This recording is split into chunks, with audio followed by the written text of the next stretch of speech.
En l'absence de Mario Gonzalez, je vais vous dire un mot sur une belle délibération et en profiter pour lancer un salut amical à Nadine Mézance, qui n'est pas ici ce soir, puisque enfin nous pouvons avancer sur les travaux qui permettront non seulement d'agrandir, mais de rendre digne le foyer de la rue Marc-Seguin, que beaucoup connaissent ici, qui a beaucoup mobilisé Gérald Briand, Nadine, Yann Brossard et Mario Gonzalez pendant la précédente mandature pour essayer d'avancer, dont l'état est quand même catastrophique, et pour laquelle il était nécessaire, pour qu'ils puissent effectuer leurs travaux, que nous puissions leur céder la parcelle du 11 Marc-Seguin. Ça a été un travail sans fin et je suis très heureux qu'on y soit enfin arrivé. Et donc j'en profite pour saluer toutes celles et tous ceux qui se sont mobilisés, et notamment Nadine Mézance. Yann ? Pour abonder dans votre sens, monsieur le maire, évidemment, je crois que nous pouvons être collectivement heureux que l'avancée soit là et qu'on n'en reste pas à l'état actuel du foyer Marc-Seguin. Dire aussi, et je crois qu'on est nombreux à en convenir, que les gestionnaires de foyers de travailleurs migrants ont de vraies marges de progression.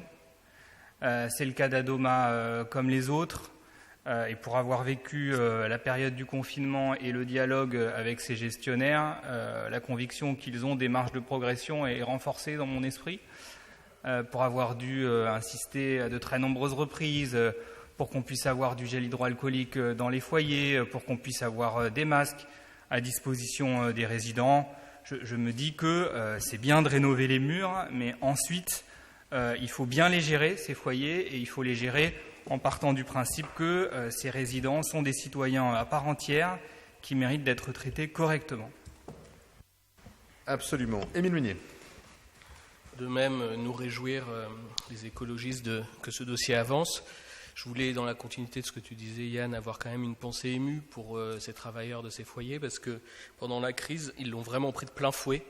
La promiscuité, parfois le manque d'information, le manque d'aide, et aussi des fois, quelque part, la peur d'avoir affaire aux autorités, à la police, ont fait qu'ils ont été particulièrement touchés. Il y a certains foyers où il y a plus de 50% des travailleurs qui ont été atteints de maladies. Je n'ai pas les chiffres des décès, mais on peut penser qu'ils sont élevés. Donc voilà, je pense au nom de tous, on peut avoir une pensée pour eux.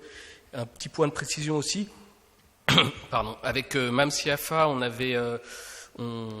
qui connaît bien ces foyers, on avait rencontré certains d'entre eux qui avaient une inquiétude quant au relogement à Chapelle Internationale.